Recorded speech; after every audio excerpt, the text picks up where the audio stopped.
डिम्पल पटेल। आज हम आए हैं मलाड वेस्ट के डॉक्टर एवी मेहता VDIS मलाड की स्कूल जो है मेंटली रिटायर्ड बच्चों के लिए है और स्पेशली यह स्कूल 50 साल से चल रही है और यहाँ का मैनेजमेंट हर एक बच्चे पे ध्यान, टीचरों का इंटेंशन पढ़ाने का पॉजिटिव है। और आज खास बात ये है हम यहाँ क्यों आए हैं, क्योंकि यहाँ क्रिसमस सेलिब्रेशन है और उसके साथ खास सत्यनारायण की पूजा का आयोजन किया गया है। और उसमें भी अगर कुछ अनोखी बात है तो यही मेंटली रिटायर्ड बच्चों के द्वारा ही सत्यनारायण पूजा के श्लोक पढ़ाए जा रहे हैं और बच्चे इतनी धुन से, इतने मन से, लगन से वो पाठ का पठन करें सत्यनारायण की पूजा कि अगर हम लोग पास में जाके देखेंगे तो पता चलेगा कि मेंटली रिटायर्ड बच्चा पढ़ रहा है पठन। अगर सही में देखें तो यही बच्चे हमारा भविष्य है और उन्हें हमें आगे बढ़ाना चाहिए। और ऐसे ही आइए आप मिलते हैं इस स्कूल के प्रिंसिपल से। आइए वक्त अब हम मिलते हैं इस स्कूल के प्रिंसिपल डॉक्टर हेमलता दूत। हेमलता जी, ये स्कूल आप कब से चला रहे हो? ये संस्था में मैं 1976 से ज्वाइन हुई थी। डॉक्टर एवी मेहता ने संस्था शुरू की थी 73 में और मैंने 76 में ये संस्था ज्वाइन की। और ये संस्था ज्वाइन करने का आपको ख्याल कैसे आया? मेरा सब्जेक्ट साइकोलॉजी था और साइकोलॉजी में हम लोग स्कूल विजिट करते हैं ऐसे स्पेशल बच्चों का, और तभी मुझे मालूम पड़ा कि ये एक फील्ड है जिसमें हम काम कर सकते हैं और बच्चे को आगे पुशअप भी कर सकते हैं। इसके लिए मैंने उसकी खास ट्रेनिंग ली और धीरे धीरे इसी फील्ड में मैंने PhD तक अभ्यास किया। और आज 50 साल पूरे हुए ऐसा सुना हमने। 50वां चालू है ये संस्था का। और अभी तक नियरली 10,000 जितने बच्चे तो हमारे यहाँ से ट्रेनिंग ले चुके हैं और सक्सेस हो चुके हैं लाइफ में। 150-200 बच्चे तो ऑलरेडी काम धंधे पे भी लग गए हैं, क्योंकि हमारा इंटेंशन है कि रिहेबिलिटेशन ऑफ द चाइल्ड, सही उसको अपने पग पे खड़ा करना है, सोशलाइजेशन करना है कि समाज में वो स्वीकृत व्यक्ति बन सके। सही बात है। भले उसमें बहुत सारी कमियां हैं पर उसके बाद में कुछ तो पॉजिटिव है, उसको निकाल के उसको हमें उसी पे तालीम दे के उसको आगे बढ़ाना है। मतलब एक कुंभार जैसे ही घड़ा बनाता है, ऐसे आपने इन बच्चों का सिंचन किया है और अपनी लाइफ के फ्यूचर के लिए, आगे के लिए आपने उन्हें तैयार किया है। बहुत अच्छी बात है।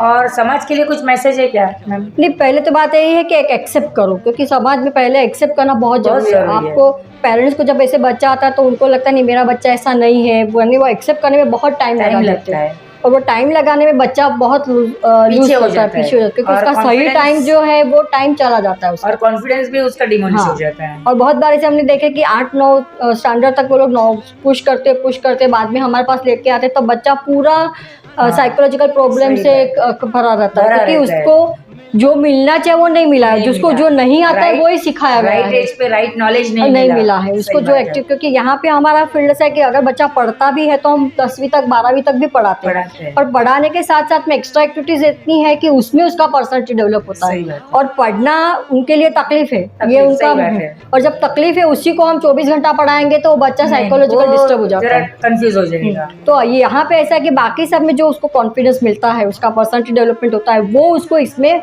मदद करता है। और यहाँ एक्टिविटीज क्या क्या चलती है मैम? बहुत सारी हम लोग स्टार्टिंग ADL एक्टिविटीज यानी बोलते हैं खुद का खाना पीना, वहाँ से चालू होके बच्चा को काम धंधे पे लगाए तब तक की एक्टिविटीज़ है। अगर बच्चा पढ़ सकता है तो स्लो लर्नर ग्रुप में हम लोग बच्चों को 10th तक 12th तक भी पढ़ाते हैं, नहीं तो फिर 3rd स्टैंडर्ड 5th स्टैंडर्ड तक का भी कोई बच्चे अभ्यास करते हैं। यानी अगर उसमें कैपेसिटी जो बच्चे में है उसी के हिसाब से हमारा प्रोग्राम रहता है। डांस में बच्चे आगे जाते हैं, इंटरनेशनल ओलंपिक में बच्चे आगे जाते हैं, फिर म्यूजिक में बच्चे सिंगर्स बन गए तो वो अभी तो बाहर जाके सिंग करते गाते हैं, तो उनको वो रेपुटेशन का हो गया। अदर फील्ड्स के लिए भी बच्चों को तैयार करते हो। उसमें क्या है वो देखना जरूरी है। वो इसके लिए ऐसा होता है कि हमारा प्रोग्राम ऐसा है कि हम सब बच्चों को सब कुछ एक्टिविटीज देते हैं, उसमें हम चुनते हैं, उनको नोट डाउन करते हैं कि कौन सा बच्चा किसमें खुश है, किसमें वो अच्छा करता है, किसमें हम ज्यादा प्रैक्टिस देंगे तो वो अच्छा बनेगा, तो वो हिसाब से हम बच्चे को तालीम देते हैं। और मैम कोई अच्छा आप अनुभव बताएंगे जो आपके दिल से लग गया हो?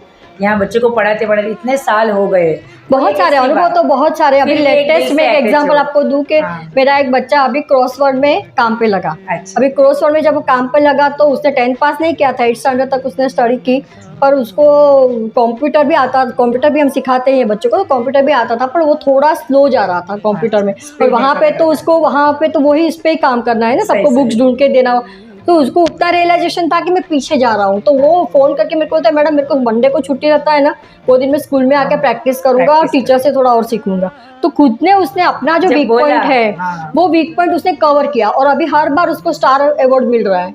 तो ये आपकी बदौलत है मैम, जो आपने नहीं इतने ये नहीं, बच्चों पूरा के लिए टीम इतना वर्क है, सोचा। इससे पूरी टीम वर्क है कि मैनेजमेंट हमारे पास अच्छा अभी है। ऑल एक्सपर्टीज है, अच्छा। यानी डांस में एक्सपर्टीज है, म्यूजिक में एक्सपर्टीज है, बोलते हैं टीचिंग के लिए भी एक्सपर्टीज है, सभी के अंदर जैसे हम बोलते हैं ना बच्चों में क्वालिटी है वैसे टीचर में भी टीचर में क्वालिटी, भी क्वालिटी, और खास और वही प्रिंसिपल निकालता है। तो एक्स्ट्रा क्वालिटी वाली नहीं, आई है मैम। रिटायर एज ए हाँ। Principal Yeah.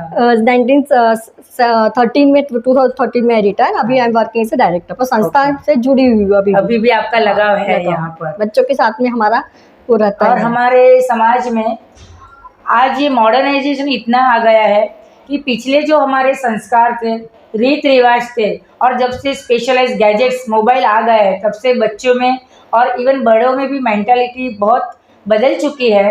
लेकिन यहाँ पे उसका विपरीत ये स्कूल में देखने मिला है कि जो मेंटल रिटायर्ड बच्चे हैं उनको एक्टिविटी एक्स्ट्रा एक्टिविटीज़ करवा के उनको उनकी लाइफ के लिए आगे कैसे कदम बढ़ाना है, ये स्कूल में यह वर्क होता है, काम होता है। और मैं तो यही बोलूँगी कि अगर बढ़ाना है तो यही बच्चों को आगे बढ़ाना चाहिए जो दिल से वर्कआउट करते। तो क्या हुआ, अगर उन बच्चे में एक कमी है, 100 बच्चे रहते हैं, एक बच्चा तो तूफानी रहेगा, तो 99 को तो हम लोग अवॉइड नहीं कर सकते हैं, तो 99 को तो आगे लाएंगे और हो सकेगा कोशिश करेंगे पूरी दुनिया को, भारत देश को, सब में मुझे एक ही मैसेज देना है कि ये जो बच्चे हैं वो हमारे ही बच्चे हैं, हमारे भारत देश के ही नागरिक हैं, और हमें उनके लिए सतर्क होना चाहिए। उनको कैसे नॉलेजेबल बनाए, कैसे एक्टिव बनाए और अपने पैरों पे खड़ा रहे कि हमारा यही बच्चा कभी पता नहीं इस देश का कब से सबसे बड़ा बेस्ट नागरिक बन के दिखाएगा, वो हमें पता नहीं है। ये हमारा कर्तव्य है कि ऐसे बच्चों को हमें अवॉइड नहीं करना है। और जहाँ पर भी जैसे माँ बाप कभी कभी डिप्रेस हो जाते हैं कि हमारा बच्चा मेंटली रिटायर्ड है, तो बहुत डिप्रेस होते, उन्हें हमें ये सीख देनी है कि ऐसा नहीं है, बच्चा मेंटली रिटायर है तो क्या हुआ, बच्चा हमारा है, हम उसे आगे ही बढ़ाएंगे। धन्यवाद। आइए अब हम यहाँ मिलते हैं यहाँ के साइकोलॉजिस्ट आफरा मैडम से। आफरा मैडम जी, आप यहाँ के जो वर्कआउट करते हैं उसके बारे में थोड़ा बताएंगे। हमारी स्कूल का एक्चुअली मेन जो यूनिकनेस है वो ये है कि हमारी स्कूल में हर तरह की डिसेबिलिटी के लिए यूनिट है।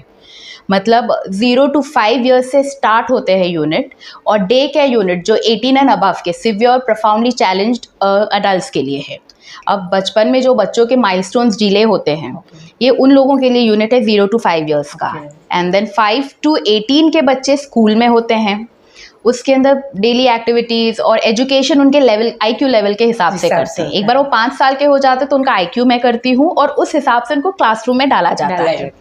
And then vocational activities, pre vocational activities सब उनको सिखाई जाती है। बच्चे स्पोर्ट्स में और डांसिंग में बहुत अच्छे हैं, इंटरनेशनल लेवल पे जीत चुके हैं बहुत सारे टूर्नामेंट्स।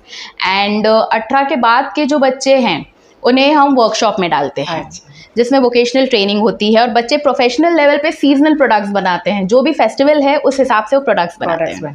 एंड जो सिवियर और प्रोफाउंडली चैलेंज्ड है, ये वो बच्चे हैं जिनका लेवल आप बोल सकते हो नर्सरी के बच्चों की तरह होता है। तो वो यूनिट में जो डे केयर यूनिट है उसमें सिर्फ उन्हें बिजी रखा जाता है। तो उनको मोस्टली स्पीच का प्रॉब्लम है और टॉयलेट जाने का प्रॉब्लम, लेकिन वहाँ पे उन्हें बिजी रखा जाता है तो बच्चे खुश रहते हैं, उनसे उनका बिहेवियर प्रॉब्लम जो होता है फ्री रहने की वजह से वो बिल्कुल नहीं होता है। एंड अपार्ट फ्रॉम दैट हमारे पास एक सेरेब्रल पाल्सी यूनिट है, एक लर्निंग डिसेबिलिटी यूनिट है। सो जैसे कि मैंने बोला कि हर तरह की डिसेबिलिटी के लिए हम यहाँ पे फैसिलिटीज़ है हमारे पास। मैम, एक पॉजिटिव मैसेज देना चाहोगे आप मैम?